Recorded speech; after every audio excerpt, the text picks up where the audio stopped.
네, 제가 목감기여가지고 목소리가 조금 이상한데 양해 바랍니다. 뭐 아프다거나 그런 거, 뭐 열나거나 이런 거 아니고요.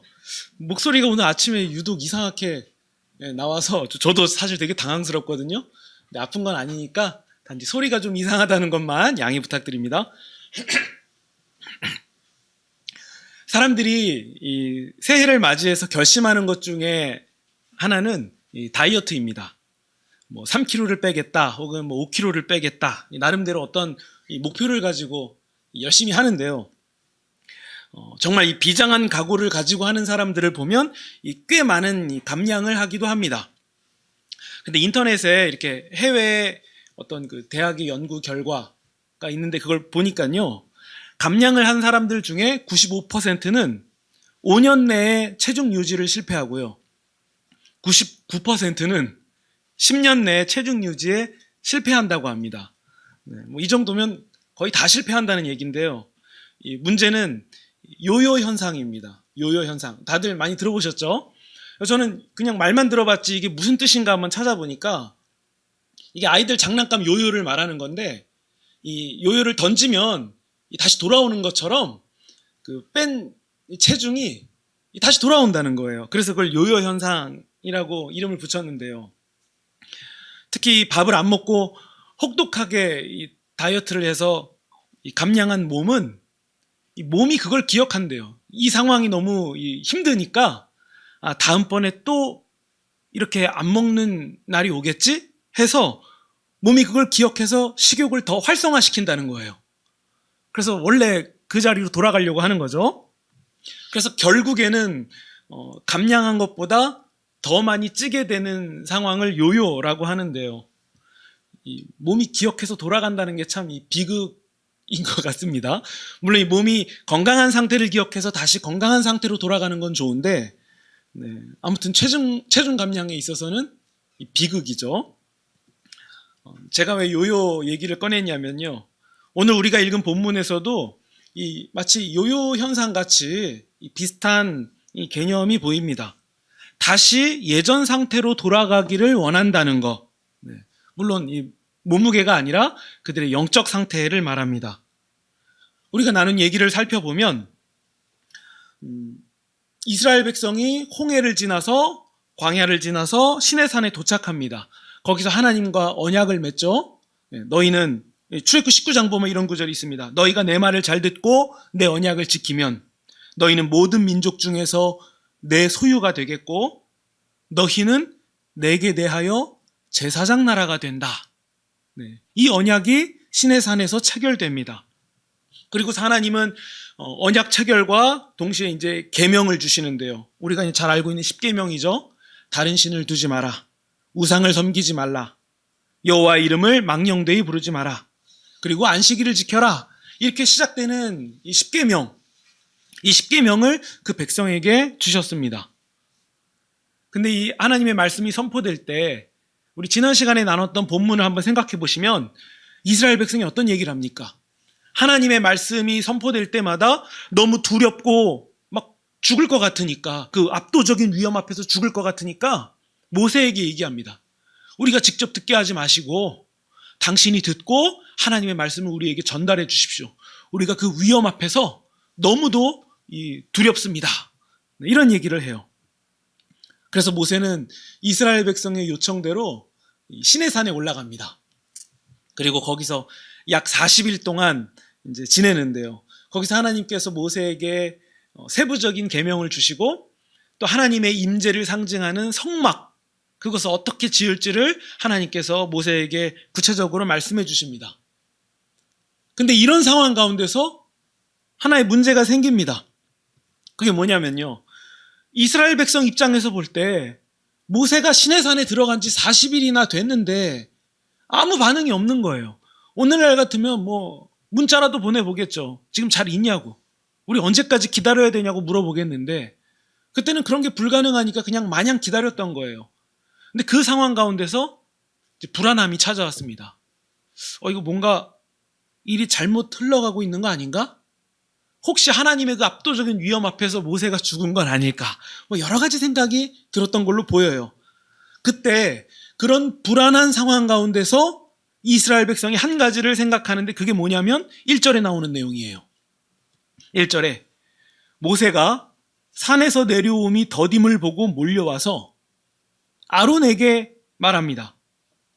일어나라. 우리를 위하여 우리를 인도할 신을 만들라. 네.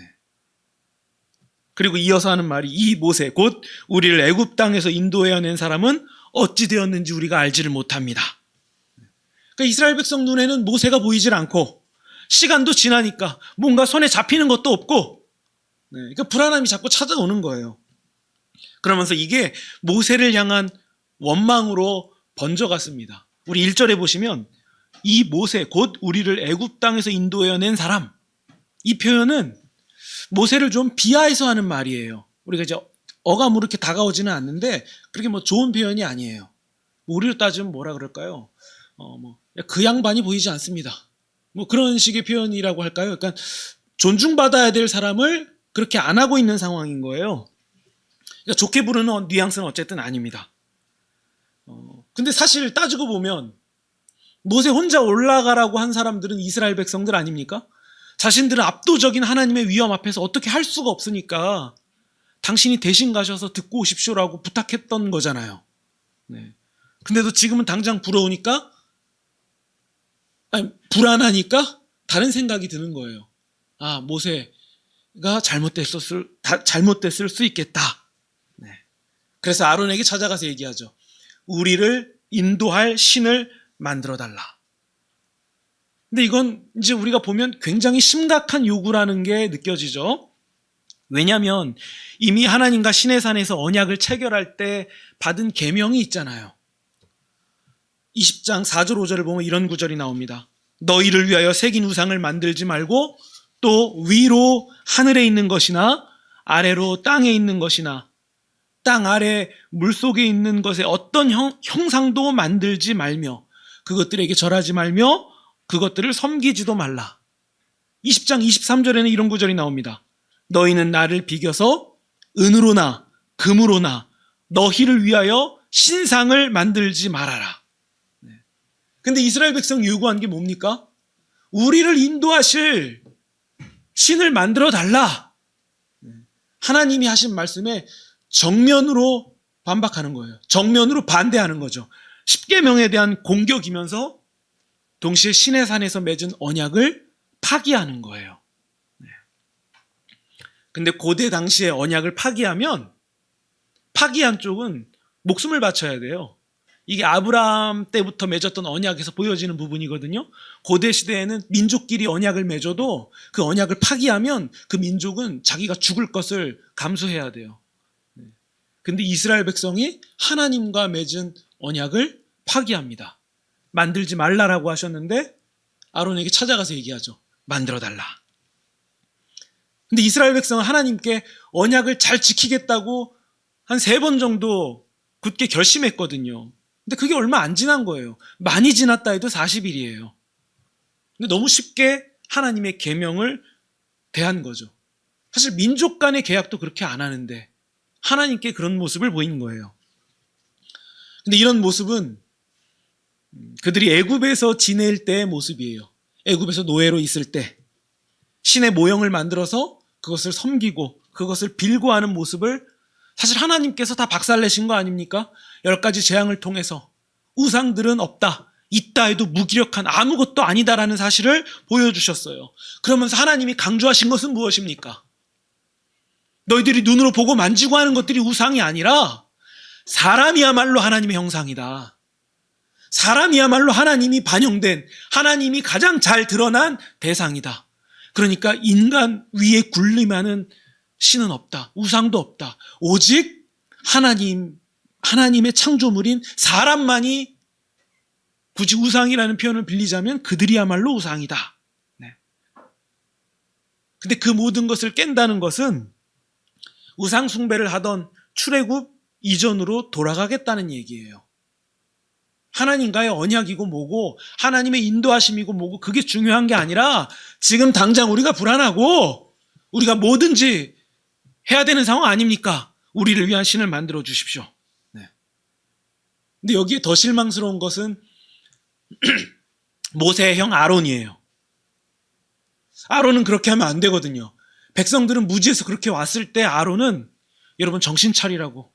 우리가 하나님과 언약을 맺은 지 40일도 안 됐다고. 그렇게 해서는 안 된다라고 얘기해야 되는데 아론은 뭐라고 얘기하냐면 여러분들이 금부치를 가지고 오라고 얘기합니다. 그래서 금송아지를 만들죠. 아마 추정컨대 무슨 송아지 모형을 만들어서 거기에다가 금부치를 녹여서 부어가지고 만든 게 아닐까라고 추정하는데요. 아론은 왜 그랬을까요? 저 아론만큼은 안 그럴 것 같은데 왜 그랬을까요? 백성들이 몰려와서 집단으로 요구를 하니까 무서워서 그랬을 수도 있습니다.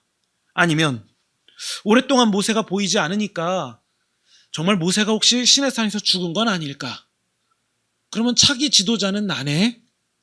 그럼 내가 이 백성들을 잘 구슬려서 왕노릇 해볼까? 라는 정욕이 있지는 않았을까? 혹은 사람들의 요구를 들어주면 내가 환심을 사니까 내가 좀 더 돋보이고 그런 거 아닐까? 이런 생각을 하진 않았을까요? 아무튼 이 본문의 정황을 보면 아론은 그렇게 고민과 망설임 없이 바로 금송아지를 만들어 버립니다. 근데 그 재료는 백성들이 가지고 있는 금고리인데요. 여러 가지 장신구가 포함이 됐겠죠. 근데 이스라엘 백성은 그런 것들을 언제 받았습니까? 출애굽할 때 받았어요. 홍해를 건너기 전에 하나님께서 출애굽기 12장에 나옵니다. 하나님께서 이스라엘 백성에게 복을 내려주셔서 애굽 사람의 마음을 바꿔주시고 그래서 애굽 사람이 가지고 있는 금부치를 이스라엘 백성에게 줘요. 그러니까 이스라엘 백성이 지니고 있었던 금부치는 하나님이 복을 내려주신 결과였어요. 그런데 하나님이 애굽 사람의 마음을 움직여서 복을 내려주셔서 받게 된 그런 금부치를 어떻게 하냐면 하나님이 경멸하시는 우상을 만드는 재료로 사용해요. 그리고 아론은 만들어진 금송아지를 보고서는 4절처럼 얘기합니다. 이스라엘아, 이는 너희를 애굽 땅에서 인도하여 낸 너희 신이다. 그리고 5절, 그리고 그 다음 날은 하나님을 위한 축제의 날이다 라고 공포합니다. 좀 꼼꼼히 읽어보면, 본문을 읽어보면 금송아지를 만들 때 하나님 말고 다른 신을 만든 것 같지는 않아요. 금송아지를 만들어 놓고서는 이것이 하나님의 형상이다라고 얘기하는 걸로 보여요. 그리고 5절에 보면 여호와를 위한 축제의 날이다라고 얘기하잖아요. 그러니까 하나님을 위하는 마음이 있었던 것은 분명해 보입니다. 그러나 문제는 뭐죠? 하나님을 따른다는 것은 진정한 경배는 하나님의 뜻을 따르는 거지 자신들이 임의로 정한 방법, 자신들이 임의로 정한 어떠한 것대로 하나님을 섬기는 게 아니라는 거예요. 하나님과 맺은 언약을 철저하게 준행하는 것이고 또 하나님에 대한 올바른 지식을 따르는 거예요. 그것이 하나님을 섬기는 겁니다. 근데 왜 하필이면 소 형상이었을까요? 학자들의 연구에 의하면 그 당시 시대에 그 당시 사람들은 신이라고 하면은 소의 형상을 먼저 떠올렸다고 해요. 우리도 어떤 고정관념이 있듯이 그 사람들도 그런 생각을 했습니다. 그래서 신하면 소였죠. 그러니까 그 당시 시대에 만연했던 신에 대한 개념을 하나님께 투영한 거예요. 그래서 이 소 형상이 하나님이다. 그러나 하나님은 뭐라고 말씀하십니까?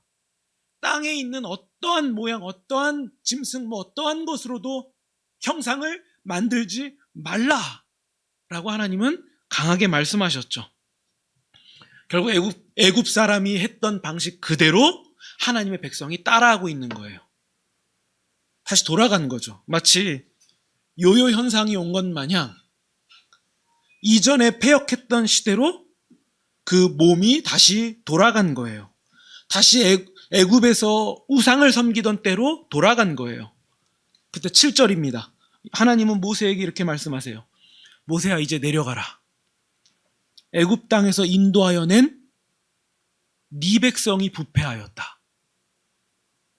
이 표현이 참 마음이 아픕니다. 하나님은 내 백성이었어요. 내 백성 이스라엘, 내 백성을 괴롭히지 말라고, 내 백성을 구출하시겠다고 하시는 하나님이 이제는 모세야, 네 백성이 부패했다라고 얘기하세요. 네. 하나님이 이스라엘 백성을 하나님의 자녀로 여기셨는데 그때 네 백성이라고 하시는 하나님의 마음은 어떠하셨을까요? 8절 보시면요. 하나님은 세 가지를 말씀하십니다. 그들은 내가 명령한 길을 속히 떠났다. 속히 떠났다. 뭐 고민의 여지도 없이 속히 떠났다. 그리고 송아지를 만든 것은 누구를 위한 일이었습니까? 자기를 위하여. 근데 십계명에 뭐라고 나오죠? 너희를 위하여 우상을 만들지 마라. 그런데 자기를 위하여 송아지를 만들고 예배했다. 그리고 세 번째는 그 송아지를 두고서 자신들을 애굽 땅에서 인도하여 낸 신이다 라고 얘기합니다. 이제 하나님은 그 백성에게 마음이 많이 떠난 것으로 보입니다. 그래서 이렇게 부르세요. 목이 뻣뻣한 백성. 목이 뻣뻣한 백성. 10절입니다. 그런즉 이제는 내가 하는 대로 둬라. 내가 그들에게 진노하여 그들을 진멸하고 모세 너를 큰 나라가 되게 하리라. 네. 그러니까 지금 이스라엘은 진멸이라는 말을 들을 정도로 매우 중대한 죄를 범한 거예요. 그럼 우리는 여기서 확인할 수 있죠. 이스라엘 백성에게 답이 있습니까? 네, 없어요. 그들은 홍해를 건너는 경험을 했고 만나가 떨어지는 것을 먹기도 했고 그 외에 여러 가지 기적을 경험하고 물이 없을 때에 물을 공급받고 먹을 수 없는 물이 마실 수 있는 물이 되고 여러 가지 기적을 경험했지만 우리는 그런 놀라운 경험을 해도 얘네들은 답이 없구나 이 사실을 발견할 수 있는 거예요. 다시 마치 요요 현상 마냥 예전으로 돌아가려고 하는 하나님 없이 살던 하나님과 무관하게 살던 모습으로 돌아가려고 하는 얘네들은 답이 없구나. 그런 진한 경험을 하고도 안 되는구나. 네. 결국에는 하나님이 주신 복을 어떻게 합니까? 금송아지 만드는 데 사용하잖아요. 하나님이 주신 복은 결국 복이었습니까? 결국 우리는 이런 부분도 발견할 수 있는 거죠. 복도 그 누릴 수 있는 상황과 수준이 되는 사람이 받았을 때의 복이지 그게 아니라면 우상 숭배하는데 그 복을 사용한다는 거예요. 아론도 답이 없기는 마찬가지입니다. 하나님은 이 아론에게 굉장히 실망하셔서 신명기를 보시면 이 금송아지를 만든 아론을 죽이시기로 결정하세요. 근데 모세가 그러시면 안 된다고 간곡히 기도하면서 중재했기 때문에 하나님이 마음을 돌리시고 살 수 있었던 거지. 아론은 하나님의 심판을 받을 뻔했죠. 그래서 모세가 아론에게 묻습니다. 이 금송아지 뭐냐고. 아론만큼은 그렇게 하면 안 되는 거 아니냐면서 물을 때 아론이 뭐라고 얘기하냐면요. 이 백성이 악해서 그런 거예요. 너무 비겁하지 않습니까? 민족을 이끌어내는 지도자로 세움받았는데 이 백성이 악해서 그런 겁니다 라고 핑계를 대요. 제가 금부치를 받아다가 불에 던져서 녹였더니 송아지 형상이 튀어나왔습니다. 너무 구차한 변명 아니에요? 정말 금부치 던져놓으면 그게 튀어나올 때 송아지 형상이 됩니까? 말도 안 되는 얘기를 꺼내면서 마치 자기는 무관한 것인 것 마냥 그렇게 핑계를 얘기해요. 그럼 이후에 우리는 아론이 이스라엘 백성의 대제사장이 된다는 것도 알고 있잖아요. 그러면 아론은 자격이 있는 사람입니까? 아무 자격도 없는 사람이 오히려 하나님 심판을 받고 멸망해야 될 사람이 대제사장이 됩니다. 이스라엘 백성도 답이 없어요. 정말 제사장 나라 될 수 있습니까? 하나님의 뜻을 가져다가 여러 이방 나라를 심판하는 기준이 될 만한 제사장 나라가 될 수 있어요? 아니라는 거예요. 그냥 답 안 나오는 사람들이 천지입니다. 우리는 이때 이 본문을 보고 우리의 모습을 발견해야 됩니다. 이스라엘 백성의 모습을 거울 삼아서 우리도 크게 다르지 않다라는 사실을 발견해야 된다는 거죠. 혹시 우리는 다릅니까? 아주 큰 수준 차이가 나도록 우리는 다릅니까? 우리는 결단하고 작심해서 주님을 신실하게 따를 수 있는 사람입니까? 아니면 영적인 요요 현상이 우리에게도 동일하게 있어서 우리 또한 육신의 소욕을 따라서 언제든지 돌아갈 수 있는 사람입니까? 우리는 어떤 사람입니까? 우리는 과거에 한때 신앙심이 좋았다라고 말할 수 있는 그런 순간이 있었을지도 모릅니다. 그러나 중요한 것은 지금 현재 그 상황은 아니라는 거예요. 그렇다면 다시 애굽으로 돌아간 상황이랑 똑같을 수 있다는 거예요. 과거보다 우리는 더 유복해진 삶을 살아가는 것 맞아 보여요. 젊은 날보다 지금 조금 더 잘 살게 됐습니다. 그러면 그 유복함이 주님을 더 사랑하게 만들었습니까? 어쩌면 우리가 주님께로부터 받은 금고리를 다른 것 만드는 것에 사용하고 있지는 않냐는 거예요. 오히려 우리는 하나님에 대해서 더 많이 알고 더 많이 배울수록 우리는 하나님을 더욱 순전하게 따라가겠습니다. 하나님을 더욱 의지하겠습니다. 라는 고백보다도 편법 같은 게 생기지는 않습니까? 하나님은 이해하실 거야. 사랑의 하나님이잖아. 자비의 하나님이시잖아. 이 정도 한다고 해서 그렇게 크게 문제 생기진 않아. 하나님은 또 기회를 주시거든. 다들 그러는 거야. 우리 구원받는데 아무 문제 없잖아? 이런 식으로 우리에게 편법이 생기는 것은 아닙니까?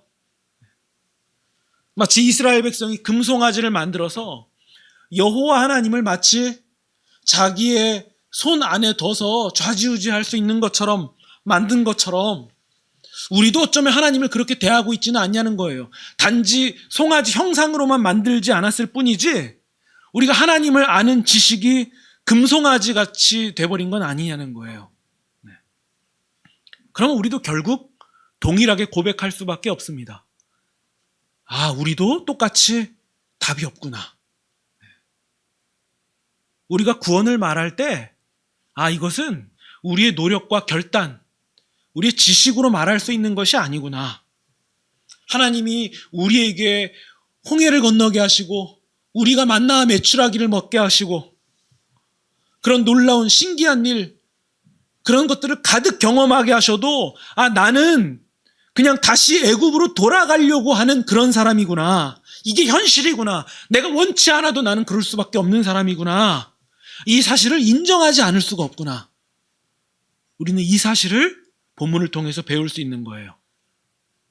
하나님이 이런 이스라엘 백성과 시내산에서 언약을 맺은 것은 이스라엘의 어떠함이 아니라 전적으로 하나님의 은혜와 하나님의 성품에 의한 것이었어요. 하나님이 그런 분이시기 때문에 이스라엘을 참으시고 그들과 언약을 맺으십니다.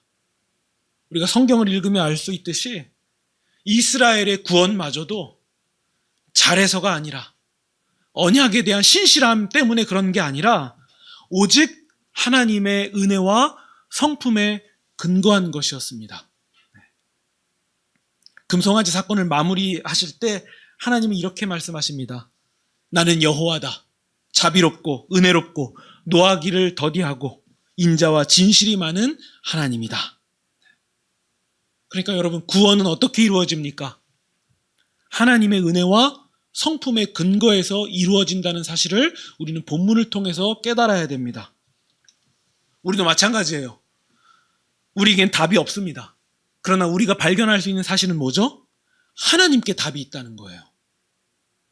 우리에게 답이 없고 하나님께 답이 있습니다. 하나님께 구원이 있습니다. 그렇다면 우리는 신약 시대를 살고 있기 때문에 구약을 신약의 눈으로 다시 봐야죠. 우리는 이 절망의 사건을 보면서 아, 우리도 답이 없구나. 그러니까 우리도 절망해야지. 그건 아니에요. 우리는 그 절망 가운데서 소망을 갖게 된 사람들이기 때문에 그래요. 왜죠? 예수님 때문에 그래요. 우리도 똑같이 답이 없는데, 우리도 사실 똑같은 수준인데 그럼에도 우리는 소망이 있는 것이 바로 예수님 때문이다. 아무 답이 없는 우리를 향하여서 우리를 붙들어 주시고 우리를 공급하시고 우리 대신 그 구원을 이루신, 우리의 죗값을 대신 담당하신 예수님이 계시기에 우리에게는 소망이 있구나. 그렇다면 우리는 어떤 결론으로 갈 수 있습니까? 예수님이 없다면 우리는 절망의 결론으로 가야 돼요. 우리도 똑같이 답이 없어. 해도 안 돼. 끝났어. 네. 근데 예수님이 있는 사람은 그 결론이 달라지는 거예요. 우리는 끝났고 답이 없는 것까지는 똑같은데 그 답이 우리 구주 예수님께 있어. 그 예수님이 우리를 포기하지 않으셔. 그러면 이 모든 것을 깨달은 우리는 어떻게 됩니까? 오직 겸손과 온유함으로 갈 수밖에 없는 거예요. 자격 없는 사람이 은혜를 누릴 때에는 온유함과 겸손을 유지할 수밖에 없는 거예요. 왜냐하면 우리의 주제를, 우리의 상황을, 우리의 형편을, 내가 누군지를 분명히 알기 때문입니다. 그래서 신자가, 구원의 은혜와 감격을 깊이 아는 신자가 온유하지 않고 겸손하지 않다면 그 사람은 스스로 심각하게 고민해 봐야 됩니다. 나는 예수님의 은혜와 사랑을 제대로 알고 있는가? 하나님은 도무지 답이 없는 우리를 구원하시기 위해서 아기 예수를 이 땅에 대속제물로 보내주셨습니다. 그래서 우리는 예수 그리스도의 보혈의 능력을 의지해서 힘입어서 우리는 하나님이 계신 곳으로 나아갈 수 있는 담력 그리고 확신을 얻었습니다. 그래서 여러분, 우리가 인생 가운데 흔들릴 때 혹은 우리의 구원의 확신이 흔들릴 때에 우리가 시선을 둬야 될 것은 어디냐면 내가 이전에 어떻게 해왔느냐가 아니라 거기에는 답이 없어요. 내가 어떻게 해왔느냐는 답이 없는 거예요. 오직 우리를 구원하신 우리 구주 예수님과 또 우리 구주 예수님을 보내주신 하나님을 향하여 시선을 돌려야만 합니다. 바로 거기에 답이 있는 거예요. 그러니까 우리가 뻔뻔하게 말할 수 있죠. 나도 구원받았습니다. 나도 됩니다. 나 같은 인생도 구원의 소망을 바라볼 수 있습니다. 왜죠? 답은 우리 구주 하나님께 있기 때문이에요. 우리 구주 예수님께 있기 때문이에요. 그래서 죄인인 우리를 스스로가 직시할수록 우리는 겸손하고 온유할 수밖에 없습니다. 구원을 받았으니까 그럼 이제 막 살아도 됩니까? 혹시 이런 마음이 드실지도 모르겠습니다. 그럼 하나님이 그렇게 우리를 향한 의지와 사랑을 가지고 우리를 다 해주셨으니까 우리는 많이 틀려도 되겠네요? 많이 틀려도 되긴 하는데요. 하나님의 구원의 은혜를 기만하는 사람들에게는 하나님의 은혜를 누릴 자격이 없다는 사실도 동시에 경각심으로 가져야 됩니다. 하나님의 은혜에 대해서 자격 없는데 누린다는 것을 알기 때문에 겸손하고 온유하고 정직할 수밖에 없는 거죠. 2023년 결론적으로 우리의 믿음에 문제가 없는 이유는 무엇입니까? 우리가 2023년을 소망을 가지고 바라볼 수 있는 이유는 무엇입니까? 우리의 어떠함입니까? 아니요. 다시 말씀드리지만 우리에겐 답이 없어요. 우리에겐 답이 없습니다. 그냥 당장 좋은 일이 생기면 그냥 뭐가 다 된 것처럼 느끼는 그런 연약한 존재고 뭐 안 좋은 일이 생기면 하늘 다 무너진 것처럼 느끼는 그런 존재인데 신자는 그런 사람들이 아닙니다. 무너져도 소망의 주님을 바라보면서 확신을 갖고 잘 돼도 소망의 하나님을 바라보며 겸손할 줄 아는 사람들이 되어가는 겁니다. 그저 하나님께서 우리와 함께 하신다는 사실을 우리가 의지하고 감사하면서 그냥 주어진 삶이 어떠하든 묵묵하게 포기하지 않으며 걸어가는 사람들이 바로 신자들입니다. 믿음대로 가다가 선을 행하다가도 낙심할 만한 일을 만나면 그때 우리는 우리와 함께 가시는 주님을 기억하시면 됩니다. 답은 오직 우리 하나님께 있다. 다윗은 고단한 인생 가운데서 이렇게 고백합니다. 하나님은 나를 푸른 초장과 쉴만한 물가로 인도하여 주십니다. 근데 다윗의 삶은 그런 삶이 아니라는 것을 우리는 알고 있습니다.